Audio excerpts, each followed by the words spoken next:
Yeah. Because I know you are a good God. Get him. Yeah, there's a bit of that, isn't there?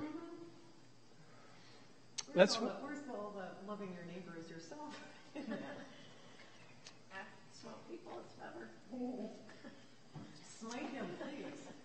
Yeah, that's the old school way of dealing with things. And of course, that's honestly something we have to come to terms with, how it is similar and how it is different from our own theology, our own understanding of what God's will is. What I miss. Oh. My admission that I've never much cared for the Psalms.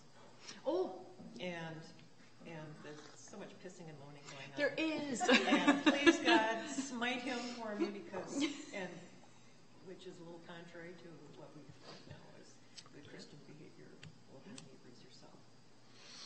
So kind of like God. Smother him with kisses. Yeah, God do the dirty work. I don't want to have to, so. I know you're a loving God, so smite him. Yeah. It's my way or the highway. Yes, you did it for me. There's a very clear, sense of boundaries, right? Yeah. Me, the enemy. All right, well, let's take a look at the Psalms a bit.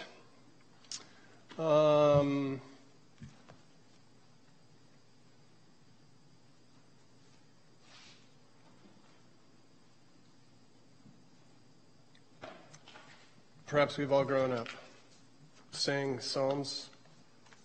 If you've been in church at all, you probably have.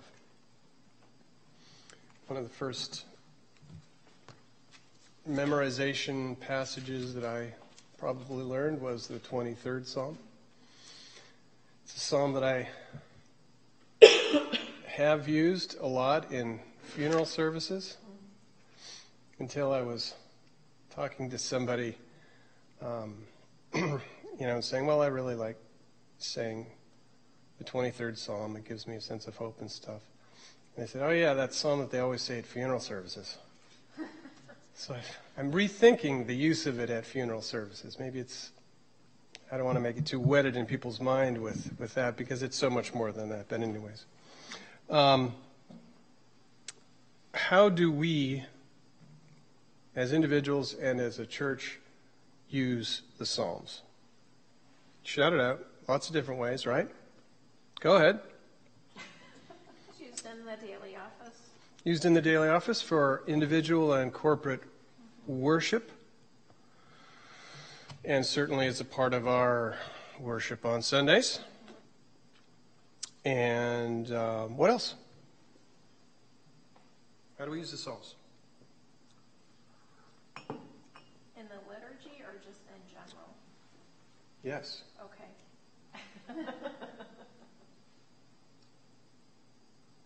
We do use it in liturgy. Mm-hmm. How else? Well, I mean, you pointed out, they could be used in funerals, they could be used for weddings, other occasions. How about this? Personal edification. Right? I have been counseled by more than one pastor or priest to go to this or that psalm upon this or that occasion. And you can actually buy or see guides that say, feeling low, look at Psalm blah, blah, blah, etc. And there's something to that. There's something to that. Psalms can give us the words that we sometimes can't form ourselves. And I like that about the Psalms. I think they're also useful in terms of understanding an Old Testament perspective of theology. Where are they coming from? What do they think about God? Who is this God? Is he just for us? Is he for the world, etc.? Certainly I get, and we'll find out a lot of theological perspectives, but certainly it seems like that God, when you read over the Psalms, God sees all and is in control of all. And we have to ask if that is our perspective as well.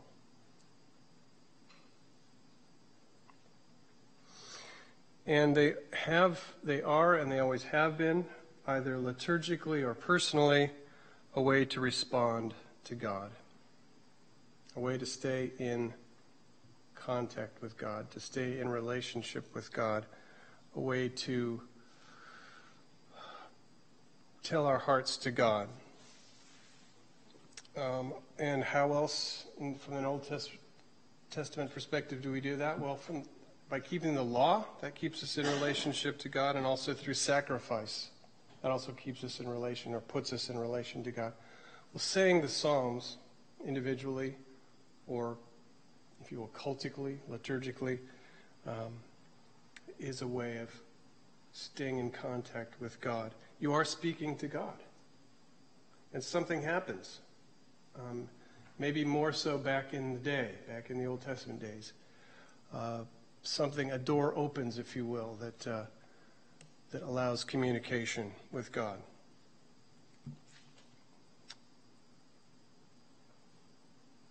And it is a way for us to voice much of the human condition, right? Praise and thanksgiving. We can raise a fist in anger. We can raise our outstretched arms and ask why. We can plead. We can bargain through the Psalms. We can sigh and we can moan through the Psalms. We can laugh and cry. We can acknowledge hope. And most importantly, acknowledge faith. It's that turn that you get often in the laments, individual laments actually, of, yeah, woe is me, life is terrible, but yet I do and will follow God who is faithful. So they are important as faith bolsterers, if you will. The words that God has given us to learn to talk to Him, and they help us to remember and never forget the saving deeds of God in the past. Certainly that's a part of a lot of what we read in the Psalms. Maybe we're reminding God of His saving deeds in the past. Hint, hint. Maybe you could give us a little help like that. In case you've forgotten. Yeah. All right. So, turn in your prayer books, for those of you who have them, to the Psalms, the Psalter, in the back.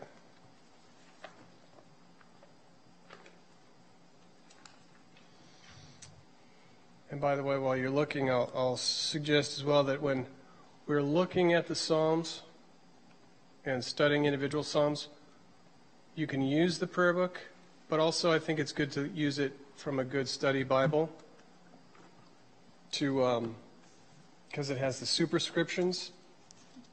Psalms in the Psalter do not. And I believe those are in the Psalter from the Revised Standard. I'm not sure.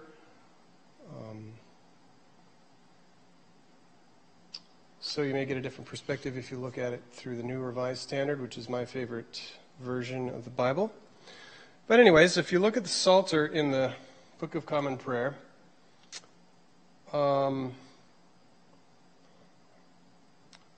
you'll see that it says something like, doesn't it say morning psalm or evening psalm on some of them? A little superscription above them. Never noticed. Not in the Bible, but in the Psalter. Yeah. First day morning prayer, first day evening prayer. Right. First day morning prayer, first day evening prayer. And a lot of Latin. Right. So first day, second day, third day morning prayer, evening prayer. That gives you, and this is really helpful, and this is the way I've been reading it, if you do morning and evening prayer, you can do their selections. It'll take you through the Psalms, all of them in 30 days. It's kind of a nice practice, and I've really enjoyed doing it that way. I think I'm only up to like the 10th day or something, but because I keep forgetting to do evening prayer. So it's taken me a little bit longer. But anyways, I like just kind of reading through them. It's kind of a nice idea. But anyways, that is a way of saying the Psalms that you can suggest to other people as well. Sometimes we don't notice that. It says evening prayer. Or you find yourself in the middle of the prayers and it says 23rd day evening prayer or something like that. What does that mean? Well, that's what that means. Okay? Did everyone know that, or am I covering new ground? Okay. You mentioned morning prayer and evening prayer as well Nikki, that you've been doing, right? Not evening, just morning. Just morning. Yep, just morning. Well, anyways, you notice how in evening prayer and morning prayer, the first lesson, if you will, is the psalm, right? That's because that's the focal point of the service, really. It's good to have passages of Scripture as well. Good to read those, maybe one or two of them. But the real focal point, as was in the ancient traditions of monasticism, the daily hours, the offices that they all did, the focal point was the psalm, the Psalter. And so that's why that's up first, up front. And let's see. Of course, on Sunday morning, we use the Psalter as well. Gives depth and meaning to the other passages, perhaps, or to the day, if it's a special day or celebration, or the gospel. We talked about it being, we forgot to mention the fact that they are a frequent hymn text, yes? So that if you looked in the back and counted them up of hymnal 1982, you'd find that there are 31 hymns that take psalm texts in our hymnal. So, some of the uses of the Psalms, personally, liturgically. What I would like us to do with the Psalms, we're going to be studying for the next 4 weeks, 4 months, and I'd really like us to be able to understand their history and usage, be able to determine what type of psalm they are to look at, understand some of the ancient poetic forms,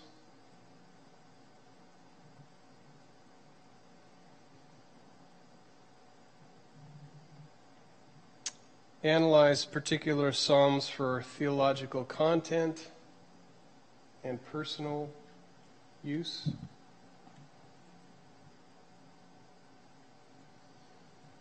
so that we can use the psalms appropriately in worship and in pastoral care.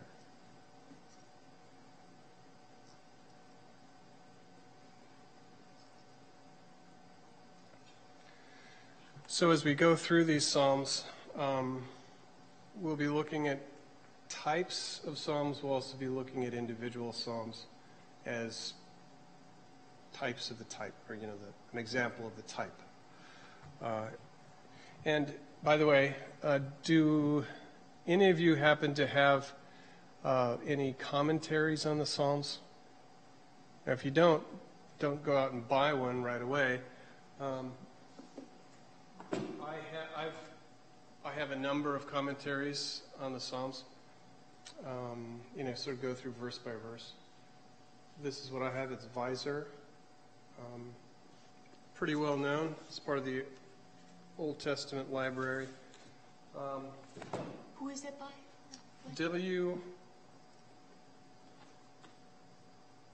Weiser, Weiser, German fellow. But there's all kinds of commentaries on the Psalms.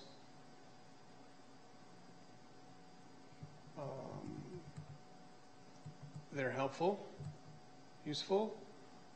You may, if you want to pick one up, if any of you have like the Jerome commentary of the whole Bible, that's something that you should probably have. The Jerome commentary. It's big, it's expensive, but it is such a good resource, giving you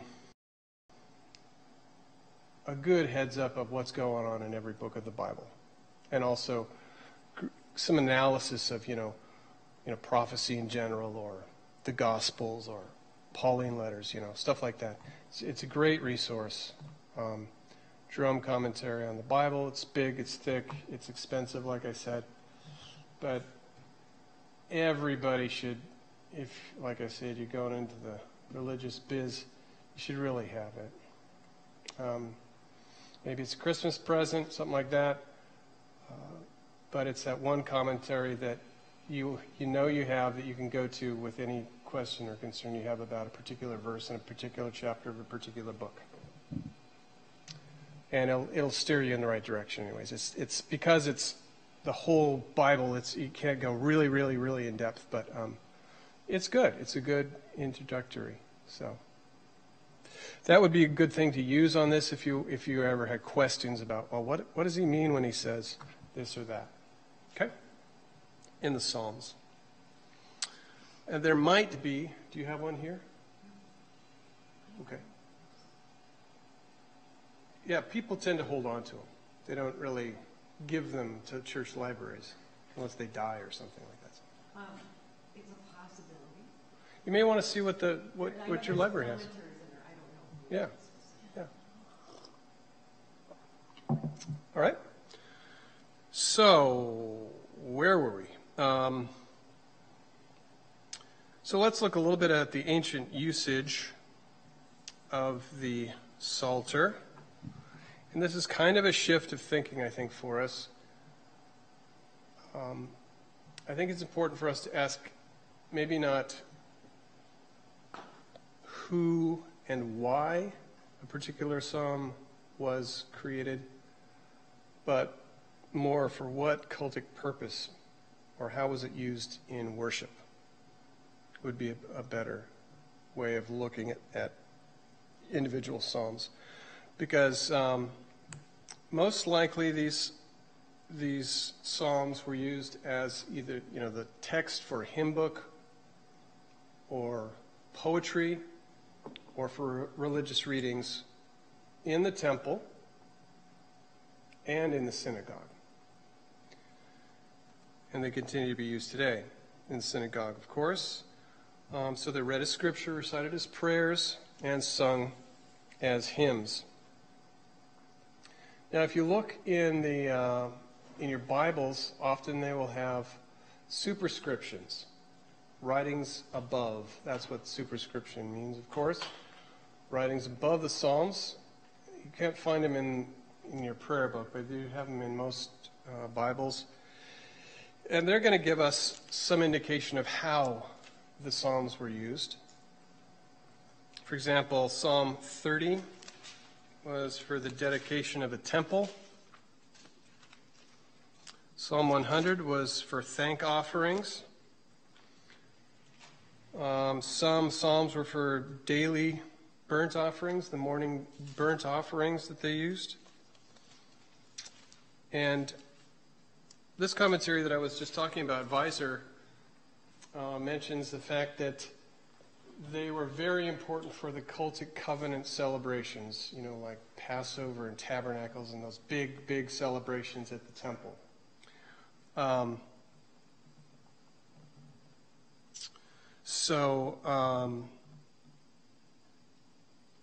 Obviously the themes of those big celebrations at the temple was the renewal of the covenant and renewal of our relationship through the covenant, renewal of remembering the Sinai covenant and the salvation that it promised. And the Psalms are a lot about that, and they were probably used with that in mind for these cultic festivals. So if you think about the Passover, for example, which is, again, a celebration of the Exodus, right? Unleavened bread and all that stuff. Certainly in the story of the Exodus, they could appeal to God, who was very present in the cloud and in the fire and the thunder on the mountain. And now, as part of the cultic ceremony or ritual at the temple, God is seated at the ark on the cherubim, on the mercy seat. So in the Passover, they remembered God's saving deeds. Psalms are a lot about remembering God's saving deeds. In the cultic practices of covenant renewal, they talk about discerning God's ongoing will for the people, and as they would have in the wilderness, divined God's will for them, his promises in the wilderness. In the Psalms, they remind us of the promises of God and reorient us to his will. And in their celebration of salvation, in the Passover, for example, the Psalms do a lot of celebrating and praising of God for salvation. So I'm sort of going on and on about this, but you see the relationships between these very important covenantal ideas of encounter with God, of God's will, of celebrating God's salvation, of renewing our covenant faithfulness. All those things are a part of the Psalms. And I think that's why Weiser figures that it must have been used for these very important cultic festivals. Makes sense. It's a theory. I don't know how widely used it is, but it makes sense to me.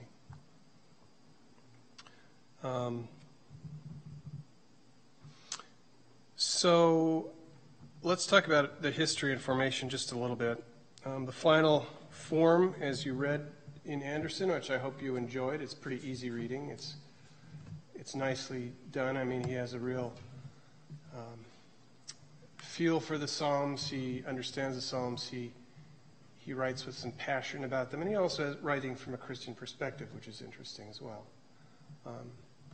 So I think it's good, worthwhile. A good, worthwhile introduction to the Psalms. But anyways, final form comes to us from the period of the Second Temple.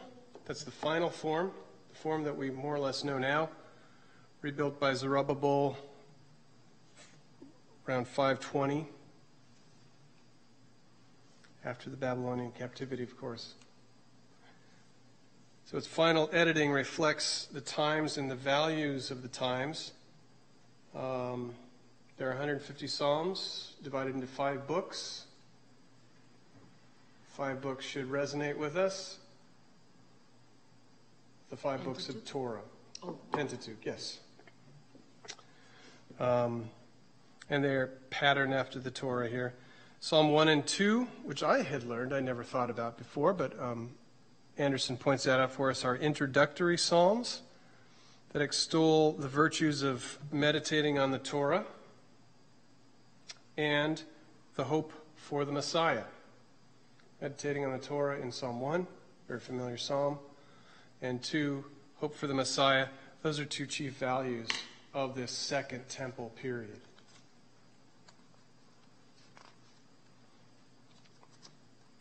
They were hoping for God's will to be revealed in the Torah and hoping that God's self would be revealed in the coming of the Messiah.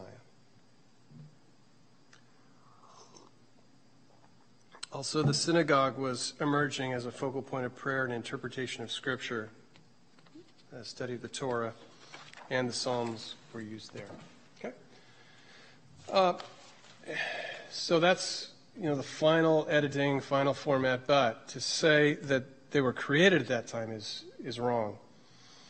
They were edited in that period, put together in that period, but the Psalms were originally used in the temple services during the pre-exilic period, before they went into exile, perhaps even from the time of David, most likely from the time of David, and maybe even earlier than that.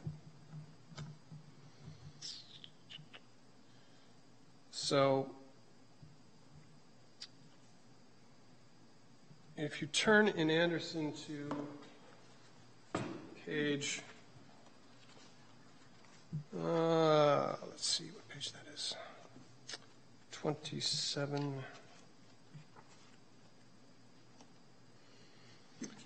All right, you kind of get a good breakdown of the Psalter. You'll see that Psalms 3 through 41 were perhaps an original Davidic collection. That is, they were ascribed to David.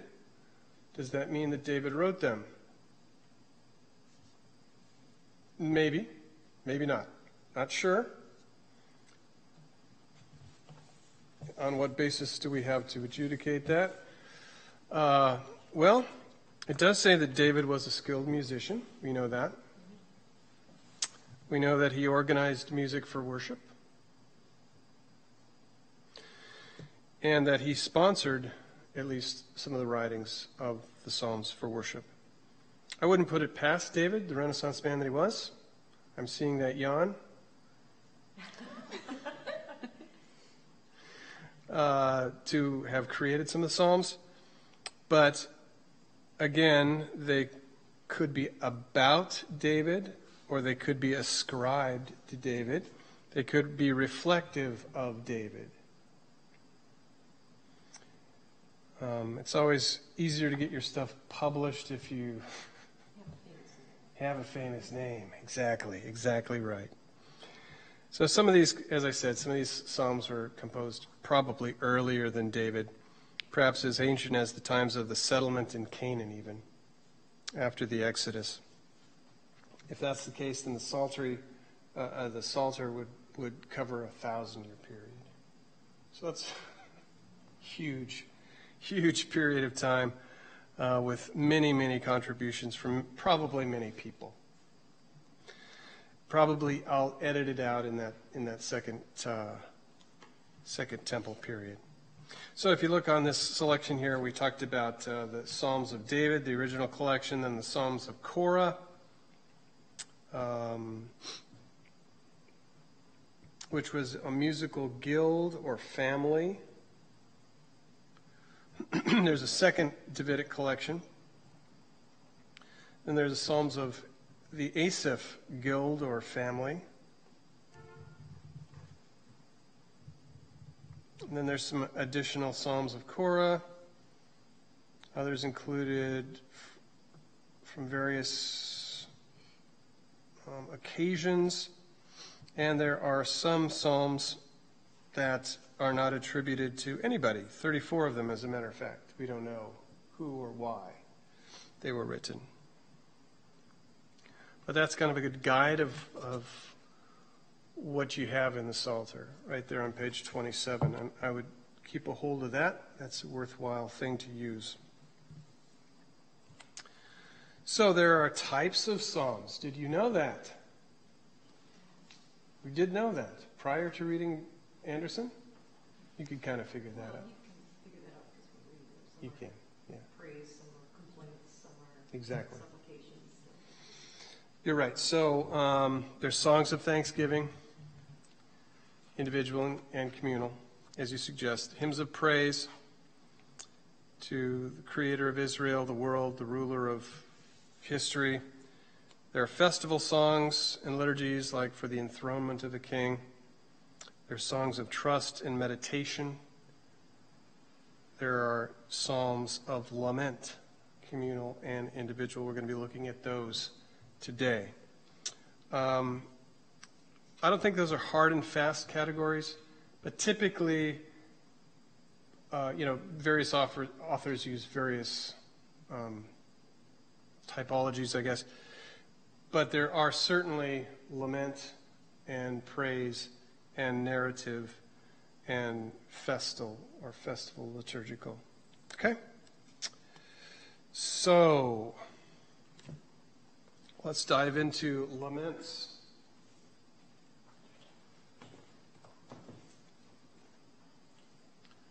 We only really have 40 minutes? Okay.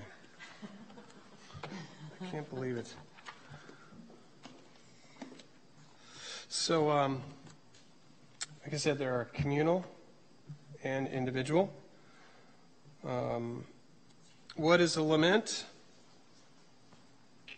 Well, it's a cry to God who has and will become present in the midst of the people, a people who are oppressed or harried by something. They are cries to God who was present in the Exodus in the wilderness. And don't you forget it. Right? They are cries to God who also put the Israelites to the test in their wanderings, so that they wondered if God was really with them.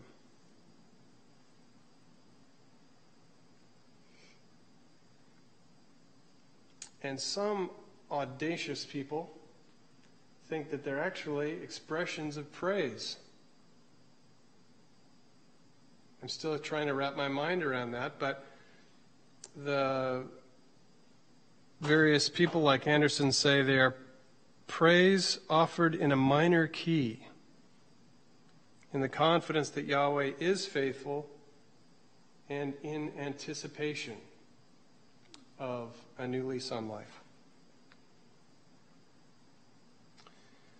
That they are praises in the time of God's absence, when God's face seems to be turned away.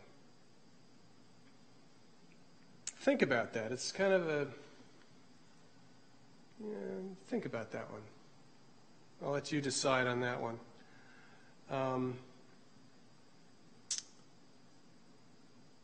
I think it was Anderson who talks about the fact that there are people who are caught between this bad situation and God's reclaiming the situation for God's self and helping the people out. They're in that middle period of waiting and wondering. And what do? Well, they complain and they praise.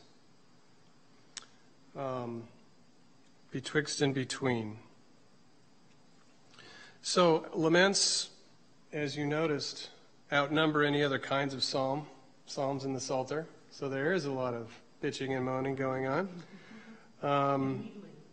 And wheedling. Wheedling, yes, indeed. Oh, you've been good to us before. Come on, you can do it again, God.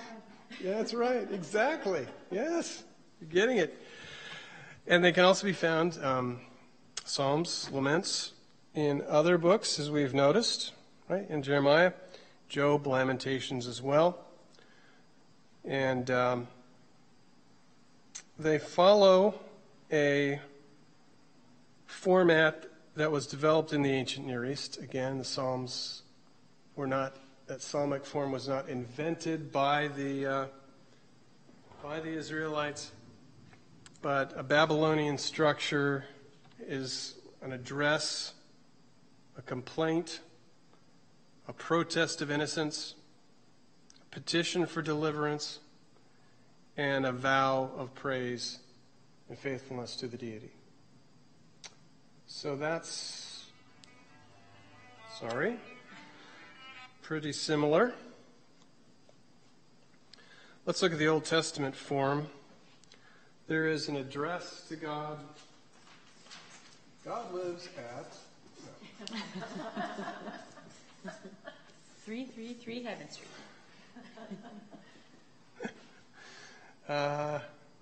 This is for both individual and communal. Complaint. And what are the complaints about?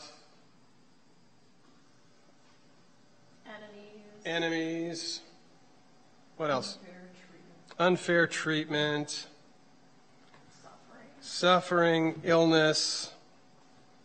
Could be military crisis, political situation, drought, things like that. There is a confession of trust.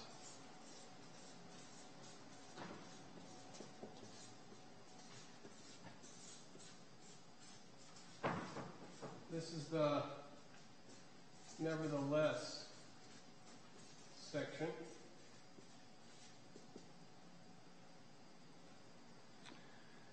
And a petition, you know what the difference between a complaint and a petition is, right? Petition is, this is just general woe, and a petition is, now do this for me.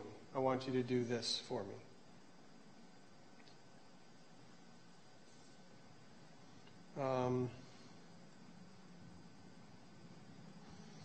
Often towards the end there's some words of assurance like, don't worry, it's going to come out all right.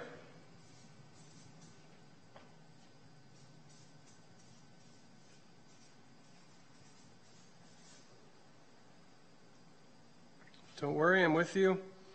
And then a vow of praise or faithfulness at the end.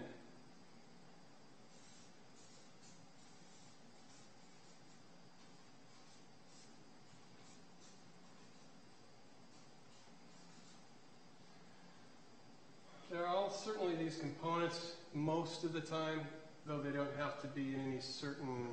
I mean, typically there's address at the top and a vow of praise towards the end, but there could be vows of praise in here, and the complaints and confession and petitions can be all jumbled up too. So these are more like components that you'll find in most of them, though not specifically necessarily in this order. And of course in there is that,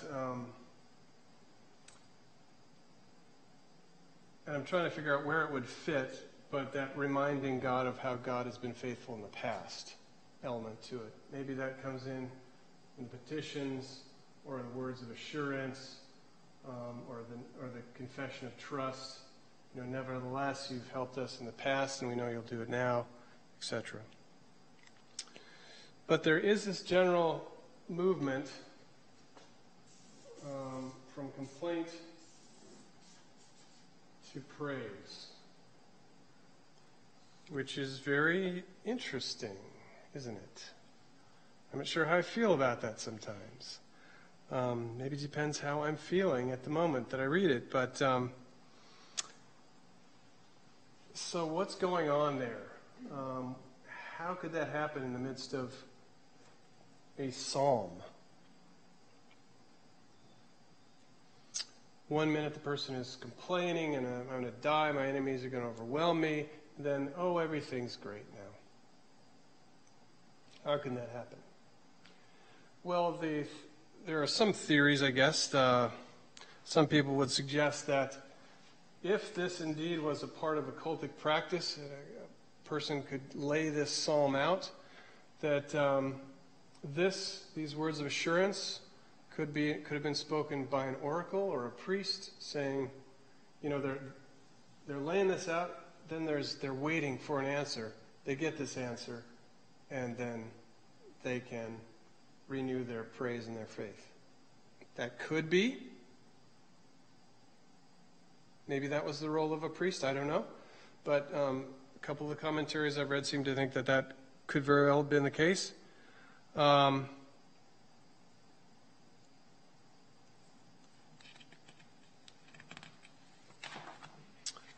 I think that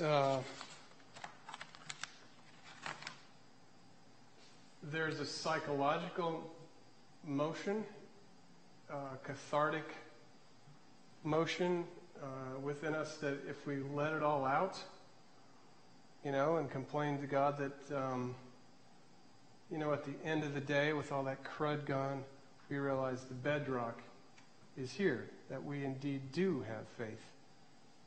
And to me, that seems more likely, but I don't know. Another way of thinking about it might be that we say these things and we hope this. We're going to say this raging, we're going to say this, vow this in the midst of this raging storm anyways. And damn the torpedoes. I don't know. Maybe we'll have a better handle on it after have looked at a few or you read through the Psalms more. But it's a very interesting question. How that happens. You see it over and over again. So again, let's look at community laments, communal laments, and I want us to turn to Psalm 80. While you're turning to Psalm 80, let me tell you that in community laments, or communal laments in general, there are very few references to concrete historical situations.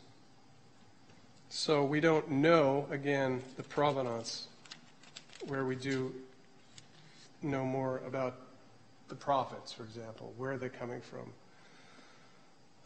and who wrote them, etc. We don't know really much about the authors or why they were created. But we can figure that they were used, again, in this cultic setting. They were used for various occasions, and probably for these communal laments in times of fasting. You know, we hear the kings call for a fast. Well, they would have gone to the temple. They would have said these communal laments. Because usually those times of fasting were times of crisis, either natural or their enemies or something like that. And they probably were used more spontaneously than liturgically, like in a liturgical calendar.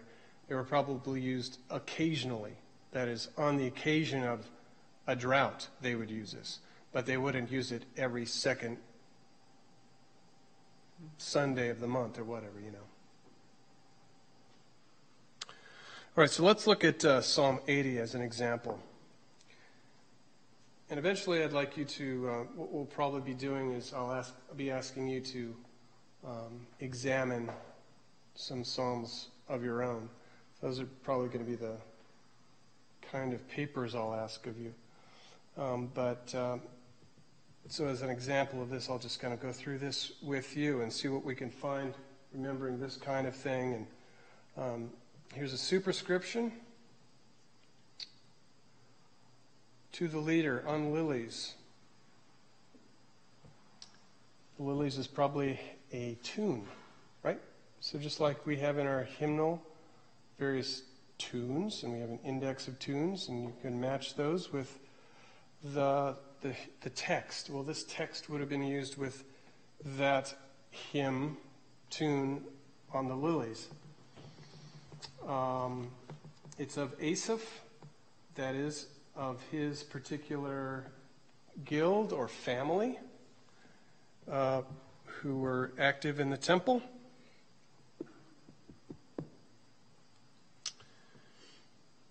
And they were named after David's singers who were regarded as their ancestors.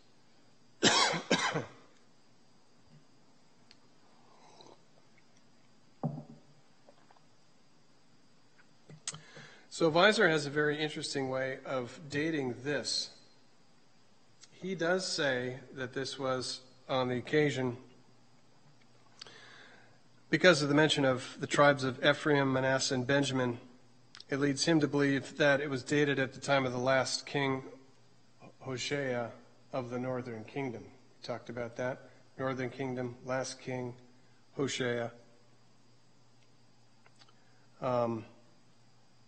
His theory is that those territories seem to be especially afflicted by the Assyrian invasion.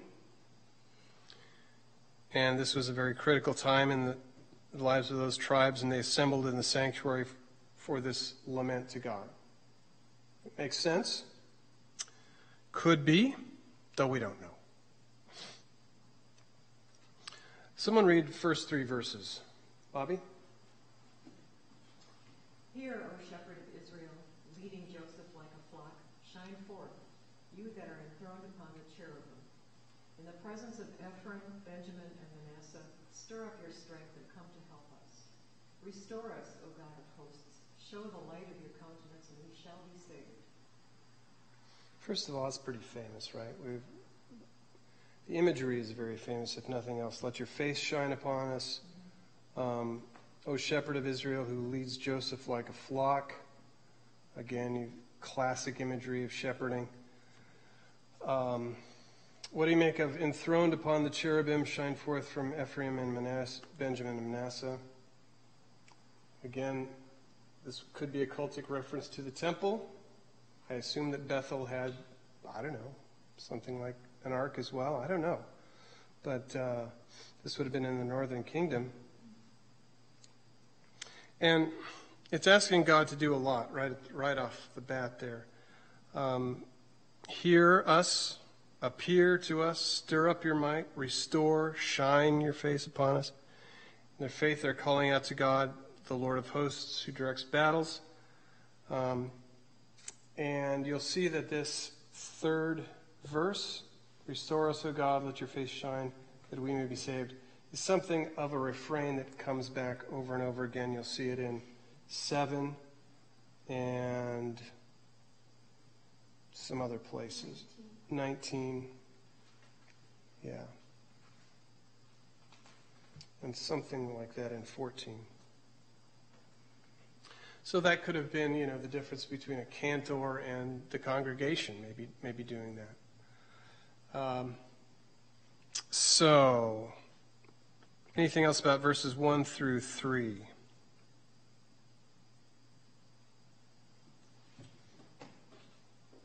Notice how the whole thing is about an encounter with God and how God can stir up his strength. Come to save us. All right, so 4 through 7. Go ahead. O Lord God of hosts, how long will you be angry with your people's prayers? You have fed them with the bread of tears and given them tears to drink in full measure. You make us the scorn of our neighbors, our enemies laugh among themselves. Restore us, O God of hosts. Let your face shine, that we may be saved. Good, so we had the address to God in the first part, and this is the complaint. What are they complaining about? Neighbors and enemies mocking them. Neighbors and enemies mocking them. And they're complaining, really their complaint is oddly threefold in 3 directions, and this kind of comes back in other Psalms. The complaint is directed against God, you. How long will you be angry with us? The complaint is about one's own suffering. You make us the scorn of our neighbors. And also, it's about the enemies. Our enemies laugh among themselves about us. They have lots to complain about to God, about themselves, and about their enemies. And God is supposed to be helping them against their enemies, but their enemies are in fact laughing at them. It's terrible. Also, they realize that God is angry, and that God is angry at them.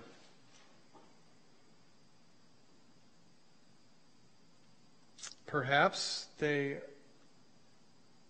have asked for forgiveness, confessed. But they certainly realize the one that is chastising them is also the one who can heal them. Anything else on that section?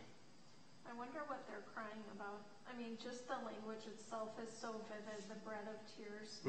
Tears to drink in full measure, Right. Extremely vivid. Yeah.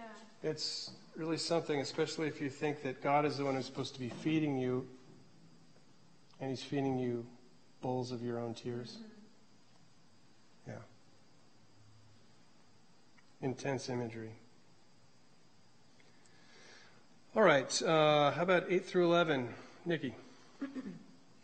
A vine from Egypt you transplanted.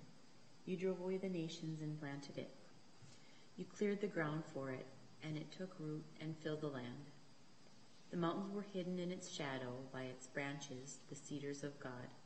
It put forth its foliage to the sea, its shoots as far as the river. Great.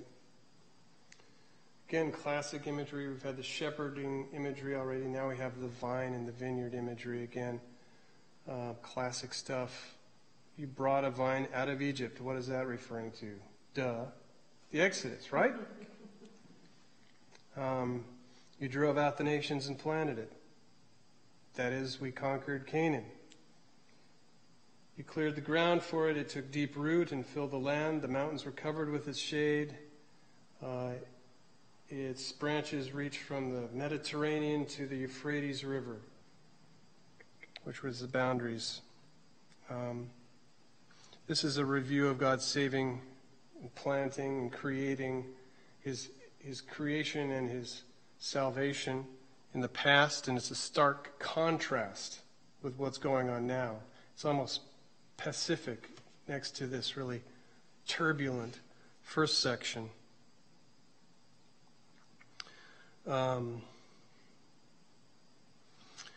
Perhaps this is the section where he's confessing the trust or reminding God of God's goodness in the past.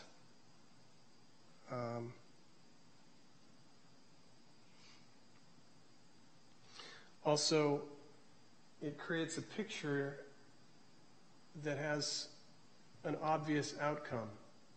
Like, you created this wonderful vineyard and planted us, and, we're just supposed to enjoy life. What is this? This is going on?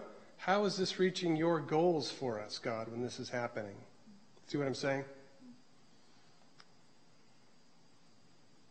12 and 13, Bobby? Why then have you broken down its walls, so that all who pass along the way pluck its fruit? The boar from the forest ravages it, and all that move in the field feed on it. Where did we hear those words before this morning? In Isaiah 5.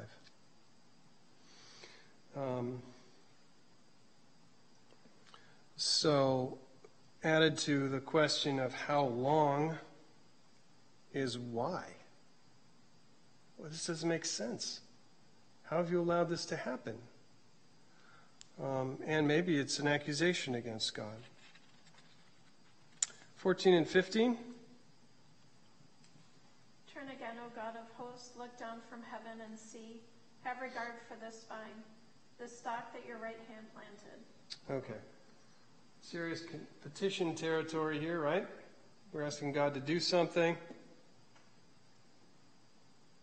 Turn again, O God of hosts. God of hosts is God of war. Look down from heaven and see, noting this division. God is way up here and we're way down here, but you need to bridge that gap, O God. And have regard for this vine, this stalk that your right hand has planted. 16. Let those who would burn it with fire or cut it down perish before you at your rebuke. May your help be with the man of your right hand, with the Son of Man whom you yourself made strong.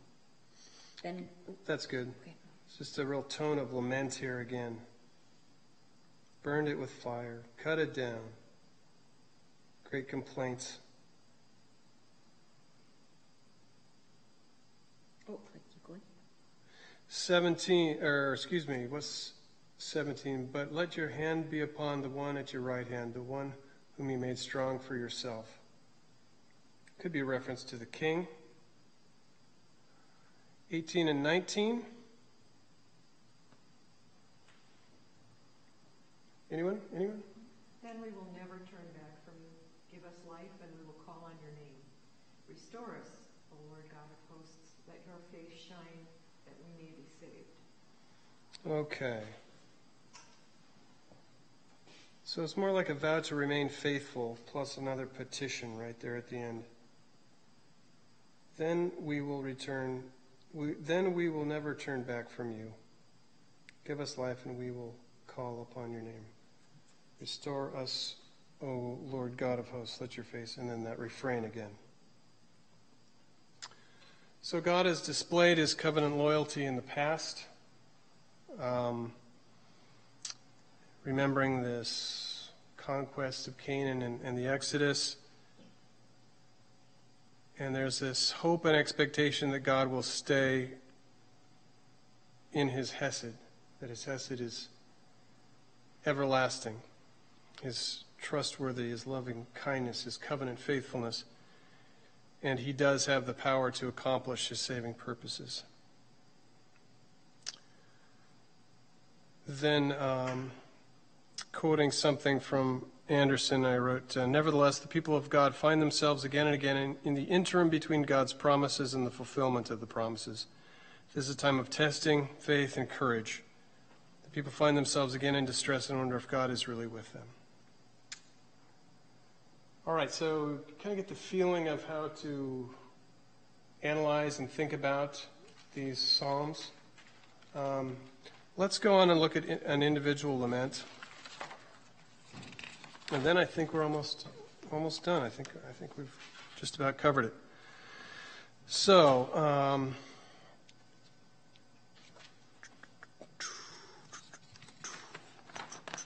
turn to Psalm 13. A shorty.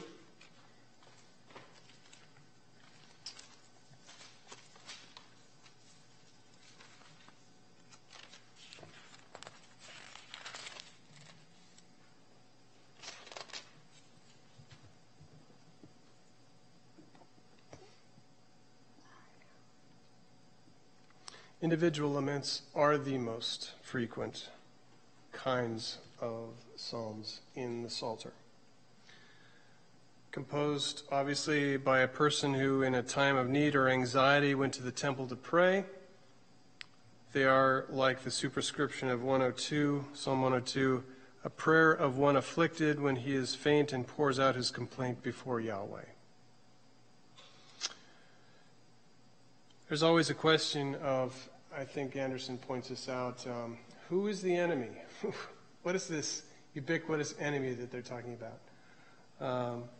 Is it someone who is of the same society, the same tribe, the same group?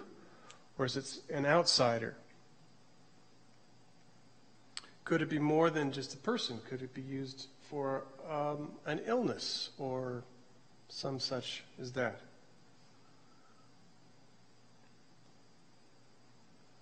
Could this be a prayer of one who is seeking asylum, if you will, in the temple because his enemies are accusing him of something, this or that, and so he's protesting his innocence and pouring out his case to God for vindication, for salvation? The appeal to the suzerain, if you will, for help. We don't really know for sure. How about that for an answer? Those are some possibilities. But because the enemies are strong, they take on mythical proportions and can have qualities of evil and chaos and opposition to the Creator's purposes. They're representatives of the opposition to God, God's enemies. So one possibility for these individual laments is the fact that they were created as a kind of template. They're more general, like insert your trouble here kind of a thing, and your name here, like, Mad Libs, if you've ever seen those. Usable by different people in different lamentable situations at different times. That makes sense to me. They're these kind of like priest in the back of the church says, okay, what's your problem? I'm feeling pursued by enemies. Let me look here. Here's one for you. Here, you use this one. I must have that kind of feeling, and maybe that's the way it worked. I have no idea. But it does seem to me that they're general in that area and can apply to a number of different lamentable situations. Doesn't that make sense to you? Yeah. So that's why we can use them. We can find a resonance. They're general enough for us to be able to use them. So let's look at 13.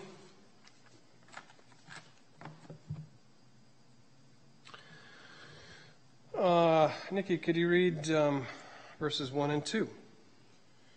How long, O Lord, will you utterly forget me? How long will you hide your face from me? 1 and 2? That's how mine... Oh, really? Mine goes on. Where is that in your Bible? This is in my Bible. Because I noticed the Psalter is not exactly the same. It isn't. No. My second verse goes, how long must I bear pain in my soul and have sorrow in my heart all the day long? How long shall my enemy be exalted over me? Yeah. All right.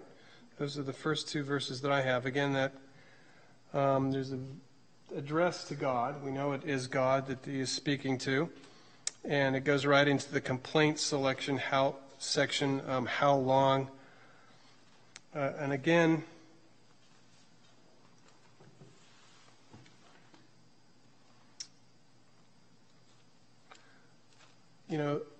there's the acknowledgement that God has power to control this situation. How long are you not seeing this situation? How long are you not intervening here? You can help me here, but you're not right now. So how long is this going to go on? His face, God's countenance, you hear that word? I think that may be the word used in the Psalter in the Book of Common Prayer. God's countenance, his face, the light of his face, those are often all ways of saying that God is turned away, that God is not looking, that God is absent, that there is a perceived abyss, huge distance gap between God and the individual. Life is great when God's face is turned towards them. There's joy, there's relationship, there's happiness, there's faith and health, all those good things, and just the opposite when God's face is turned against them.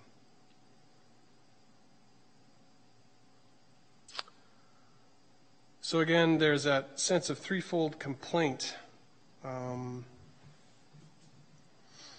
So there's the you. How long, O Lord, will you forget me? How long must I bear pain? There's the I part. And how long will my enemies be exalted over me? So again, there's that threefold thing of God, myself, enemies to complain about. Those three things. Kind of covers it, doesn't it? All right, 3 and 4. Bobby? Consider and answer me, O Lord my God. Give light to my eyes, or I will sleep the sleep of death. And my enemy will say, I have prevailed. My foes will rejoice because I am shaken. Okay. Petitioner, he's making a petition here, of course. Consider, give light to my eyes.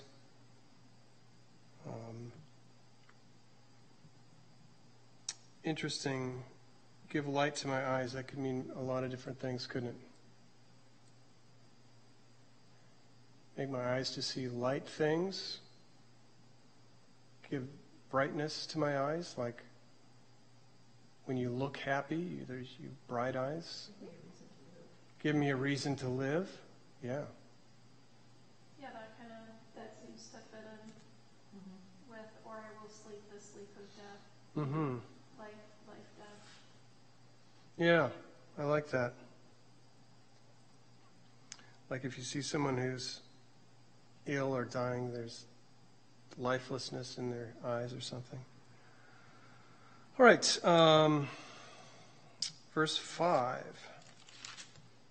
But I trusted in your steadfast love. My heart shall rejoice in your salvation. And 6. I will sing to the Lord because he has dealt bountifully with me. Okay, there's that transition, that reversal from the complaint and petition to this vow of praise. But I trusted in your steadfast love.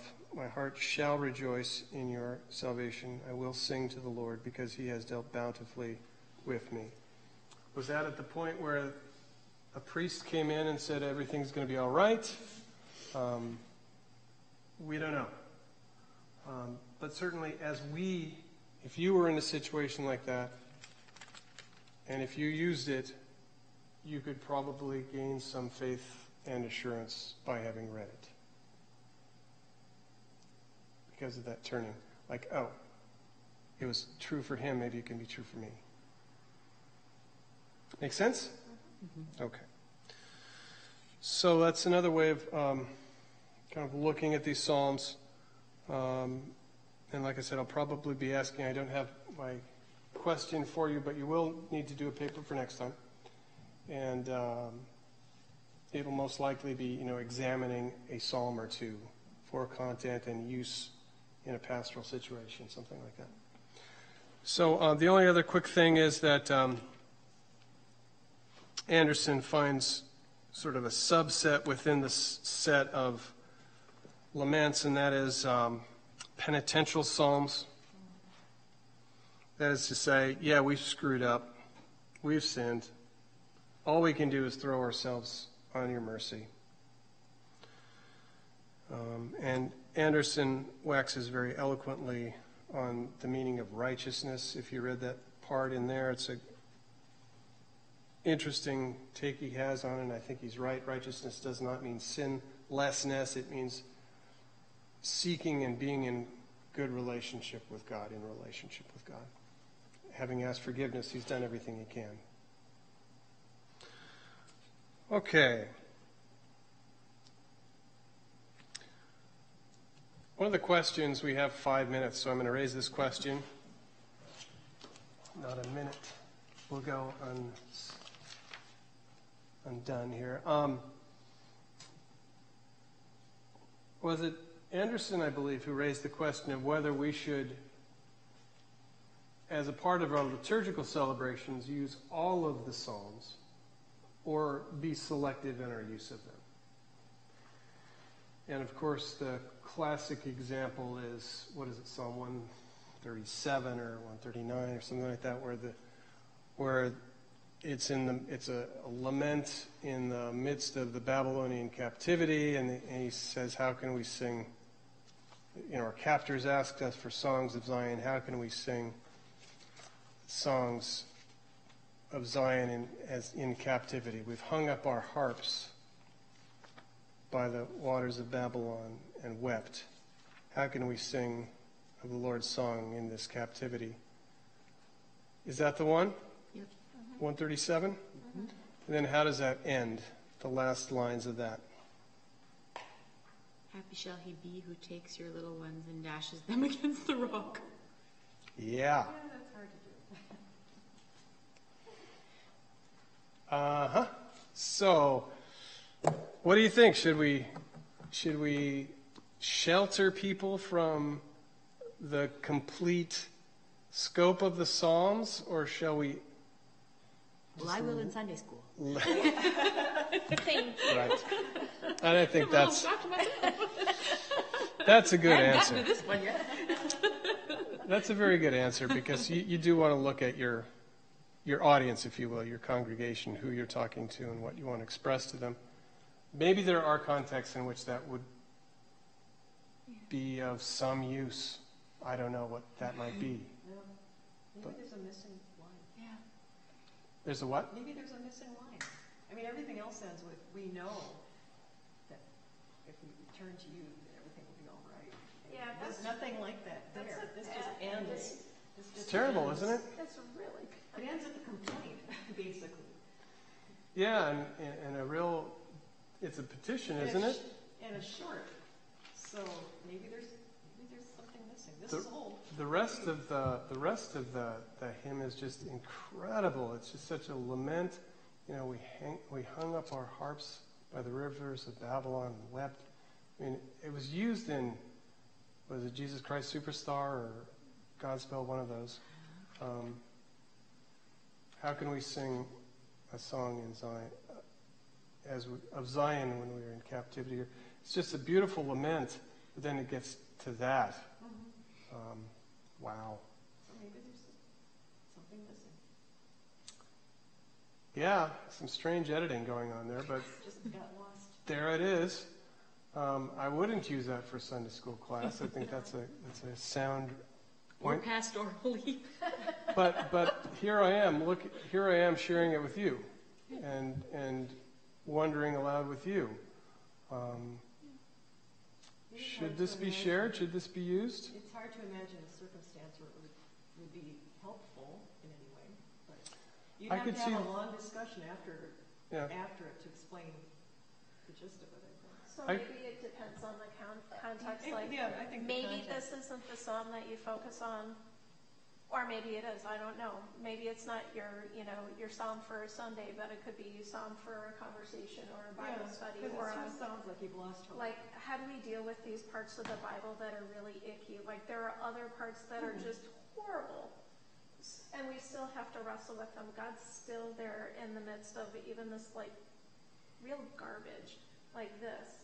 So I don't think we're doing anyone favors by sheltering it, but probably figuring out when's an appropriate time to actually get into it. Like this kind of stuff is probably something you would have to figure out. We have an adult formation on the icky parts of the Bible. Right. But it kind of goes, it's like, I guess I'm seeing it as, Lord, we love you. And then we come back to our humanness of, get back to them, evil, smite them. It's like, so we could use this as a negative example. Of our humanness tends to take over. And as much as we're singing God's praises in one sentence, we are so easily drawn back to, we want revenge. And we want fear. And that, We despair. We despair. And we're the It's depths such, that brings us. how deep of a despair do you have to be in to say that? Yeah, that's And in extremis. In extremis, and you may encounter people in extremis in some way or another. But don't show them that one. Well, you could say, you're not alone. Yeah. People have, It's got to be there for a reason.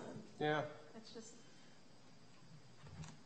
On that happy note, geez, thanks. Something to chew on until next month. You could go back to your righteous thing. The righteousness does not mean sinless. And there you go. They. Yeah, That is hard. I forgot that. That's the classic example, really, of the icky part of the psalm. It doesn't get any worse than that. I want to ask Father Carl what his thoughts are on that too. I'd be interested to see what he says. All right, well, thank you very much. Thank you. Thank you. It's so good seeing you again. That's great. Yeah. I'll go show And him. it's a lot to learn, but don't get bogged down in small stuff. It's a worthy study.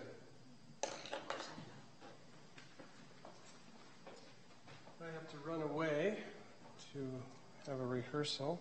Oh, We're good. going to have a... Are you officiating? I am officiating, but I'm also playing guitar with some other folks in the park with another church. Oh.